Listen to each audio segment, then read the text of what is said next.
अगर आपको ज़िंदगी में सुकून चाहिए, सुकून के साथ खूबसूरत बीचेज़ हों, पहाड़ हों, दरिया बह रहा हो, ये सब आपको मिल सकता है इंडोनेशिया के एक आइलैंड बाली में।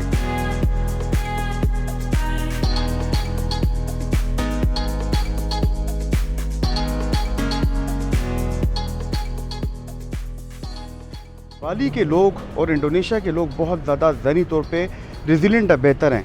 उसकी क्या वजह हो सकती है इसके बारे में तो हम आगे जानते हैं, लेकिन इंडोनेशिया दुनिया का पॉपुलेशन के मुकाबले में चौथा बड़ा कंट्री है। उसके अलावा 273 मिलियन पॉपुलेशन है इसकी, जो कि बहुत ज़्यादा है। इंडोनेशिया की जो मेजर पॉपुलेशन है वो मुस्लिम है, और अगर दुनिया में ये देखा जाए कि पहला मुस्लिम कंट्री है जिसकी इतनी ज़्यादा पॉपुलेशन है तो ये गलत ना होगा।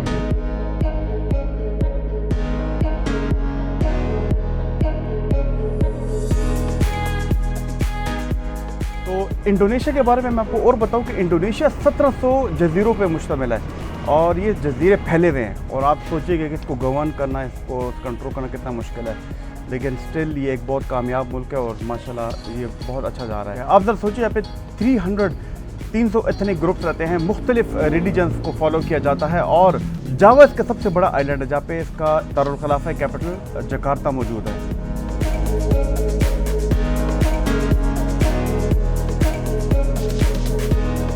लेकिन इतनी ज़्यादा पॉपुलेशन, इतने लोग, और यहाँ पे लोग ज़हनी अमराज का शिकार नहीं है। मैं आपकी वजह बताता हूँ क्यों। एक जब इंडोनेशिया में सुनामी आया था, सारी जगह उजड़ गई थी, पानी हो गया था, घर ख़राब हो गए थे, इनका इंफ्रास्ट्रक्चर ख़राब हो गया था। तो इस तरह दो काम हो सकते थे। एक्सपेक्ट किया जा रहा था कि यहाँ पे बहुत ज़्यादा लोगों को ज़हनी अमराज का मसला होगा, साइकेट्रिक डिसऑर्डर्स का शिकार होंगे, लेकिन उनकी सबसे अच्छी बात जो थी वो साइकोलॉजिकल रेजिलियंस सामने आई, जिसकी मैं बार बार बात करता हूँ। जितनी भी कम्युनिटीज़ हैं, इनके कल्चर ऐसे कि ये लोग सारे कोलैबोरेट करके एक हीलिंग करते हैं, खुद बैठ के हीलिंग करते हैं, एक दूसरे की मदद करते हैं। और यही चीज़ बाली में भी है। बाली में हिंदू ज़्यादा रहते हैं, तो ये नहीं कहा जाता कि हिंदू ज़्यादा हैं, मुस्लिम ज़्यादा हैं, मुस्लिम हिंदू फसादात होते हैं, ऐसी कोई बात नहीं है।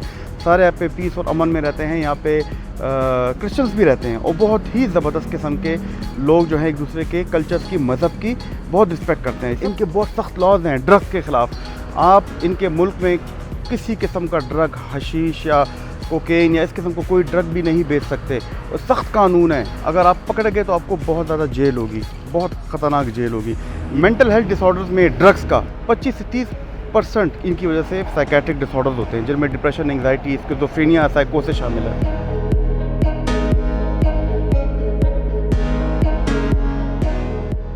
दूसरी बात थी कि जो मैंने फाइंड की कि मेरा जहन क्यों इतना सुकून में आ गया बाली में, उसकी सबसे बड़ी वजह थी उसका समंदर, उसके बीचेस। देखें, इतने खूबसूरत समंदर हैं वहाँ पे, ज़बरदस्त सनसेट्स हैं, बीचेस हैं, साफ़ सुथरे। समंदर को बहुत पाक व साफ़ रखा गया है, कोई गंदगी वहाँ पे नहीं डाली जाती।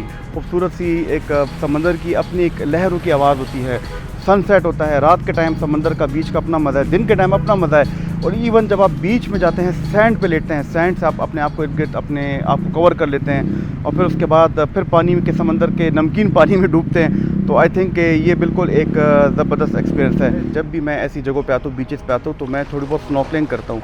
और स्नॉर्कलिंग में क्या होता है कि मैं चेहरे पे गॉगल्स और मास्क को हमें पहना देते हैं, और फिर मैं समंदर में जाता हूँ। जैसे ही मैं समंदर के अंदर जाता हूँ, बहुत डीप नहीं जाता, वो डीप सी डाइविंग होती है जिसको आप समझ रहे हो।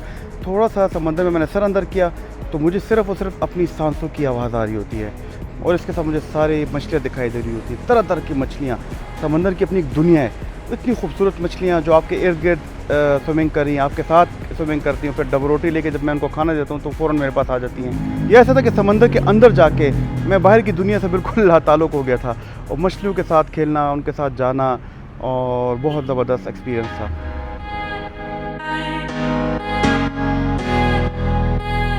लेकिन खाली समंदर नहीं है दोस्तों, यहाँ पे बाली का अपना कल्चर है। यहाँ पे राइस के जो है लैंडस्केप है, इनकी फील्ड्स हैं, इनके फार्मिंग करते हैं, राइस फार्मिंग, चावल की, और इंतहाई खूबसूरत। ये पहाड़ों पे चावल की फार्मिंग करते हैं, टी प्लांटेशन करते हैं। और जब आप उन प्लांटेशन को देखते हैं, वो टेरेसेस बने हुए हैं, उनके काफ़ी स्टेप्स पे उन्होंने राइस फील्ड बनाई हुई है। उनको देख के जो आपको ज़हनी सुकून मिलती, ग्रीन लश ग्रीन फार्म्स को देख के जो आपको मज़ा आता है, उसमें दिमाग की कुछ वेव होती है, इनको इलेक्ट्रिक इंसेफेलोग्राम से मुहैया करती है। ये ब्रेन वेव इधर आके ग्रीन कलर के साथ आके बिल्कुल काम डाउन हो जाती हैं। तो ये जो एंडलेस राइस टेरेसेस आप देखते हैं ना पहाड़ पे, और उसके दरमियान दरिया बह रहा होता है, उसका ही बहुत ज़्यादा अपना एक मज़ा है। मैं अभी आ गया हूँ टी प्लांटेशन के एक हिल पे। जिस तरह राइस प्लांटेशन में बाली में, इंडोनेशिया में अपनी टेरेसेस हैं और ख़ूबसूरत लैंडस्केप हैं और आपको देख के बहुत ही ज़्यादा मज़ा आता है।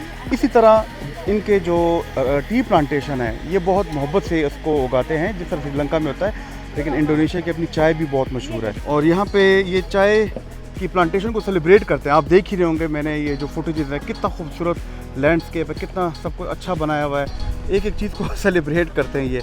और जो जिस सिमेट्री से इन्होंने बनाया हुआ है, जितनी खूबसूरत सिमेट्रिकल, यानी कि एक लाइन में गया, तो यकीन कर जो ओसीडी वाले पेशेंट्स हैं उनको तो बहुत ही मज़ा आता होगा। तो मेरे ख्याल में इससे ज़्यादा स्ट्रेस रिलीवर कोई नहीं होगा, इसलिए इंडोनेशियन पीपल की मेंटल हेल्थ रिजिलियंस बहुत ज़्यादा है और साइकेट्रिक डिसऑर्डर्स में ये लोग बहुत कम जाते हैं। लेकिन इसके अलावा भी एक और कल्चर है इंडोनेशिया का, वो है इनकी कॉफ़ी। कॉफ़ी इनकी बहुत मशहूर है और कॉफ़ी जो है इनकी एक जानवर है, वो एक ख़ास किस्म के प्लांट खाता है, उसमें कॉफ़ी बीन्स होती हैं और जब भी वो कॉफ़ी बीन्स खाता है तो वो उनको हज़म नहीं कर पाता, लेकिन वो अपने स्टूल्स में निकाल देता है। फिर ये इंडोनेशिया के लोग जो हैं उसके स्टूल्स को ढूंढते हैं, उसके फजला को ढूंढते हैं और उसमें फिर वो कॉफ़ी बीन्स निकालते हैं और कॉफ़ी बीन्स को धोते हैं और उसकी कॉफ़ी बनती है। ये कि इंडोनेशिया के लोग कहते हैं अंग्रेज़ यहाँ पे आते हैं उनको बड़ा पसंद है, मैंने वो कॉफ़ी नहीं। लेकिन एक और चीज़ है जो कि इंडोनेशिया के लोग उससे सुकून हासिल करते हैं, वो यहाँ की जंगलात और वाटरफॉल्स। इंडोनेशिया की खूबसूरती है कि यहाँ पे थिक जंगलात है, घने जंगलात हैं।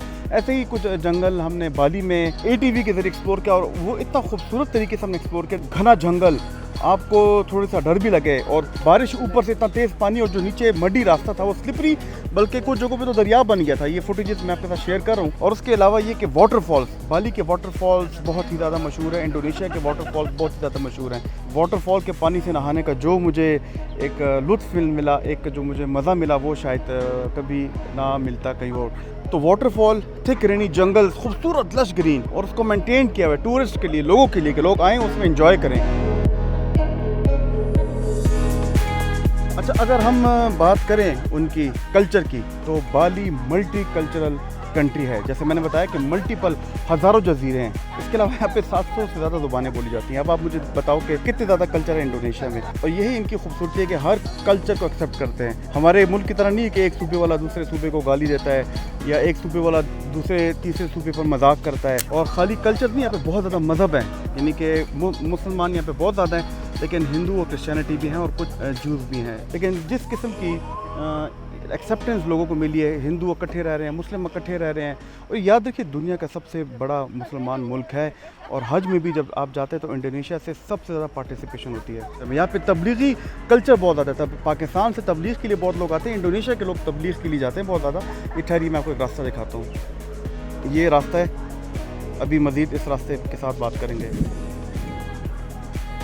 यहाँ पे बहुत ज़्यादा इस्लाम पे फोकस करते हैं वो लोग। तबलीग के लिए, इस्लाम की टीचिंग के लिए लोग दुनिया भर जाते हैं। लेकिन अगेन मैं कह रहा हूँ, टॉलरेंस टॉलरेंस टॉलरेंस। उनको अपने जज्बात पे कंट्रोल करना आता है। और उसके अलावा अगर कोई भी प्रॉब्लम हो तो ये लोग डायलॉग से करते हैं। सारे कल्चर आपस में बैठ जाते हैं, सारे मज़हब आपस में बैठ जाते हैं और ये एक दूसरे को सपोर्ट करते हैं और उनकी जितनी भी स्ट्रेंथ है, वीकनेस, उस पर काम करते हैं।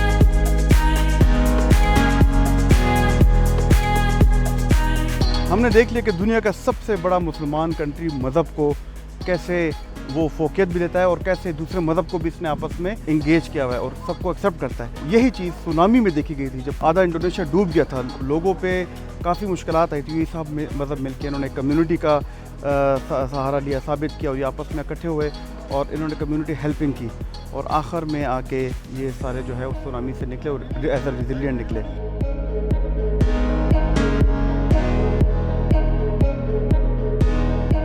तो कैसी लगी दोस्तों आज की मेरी वीडियो? मैं खुद बहुत एंजॉय कर रहा हूँ ये वीडियो बनाते बनाते, क्योंकि आपसे मैं बात भी करूँ और मैं साथ फिर हूँ। अगर आपको इंडोनेशिया वाली वीडियो पसंद आई तो ये मेरी वीडियो ज़रूर देखना, जिसमें मैंने वियना में जाके सिगमंड फ्रॉयड के घर जाके मैंने उधर एक व्लॉग बनाया था और सिगमंड फ्रॉयड की लाइफ हिस्ट्री डिस्कस की थी और क्यों ख्वाब ज़रूरी होते हैं, कैसे वो काम करते हैं, आपकी ईगो क्या होती है।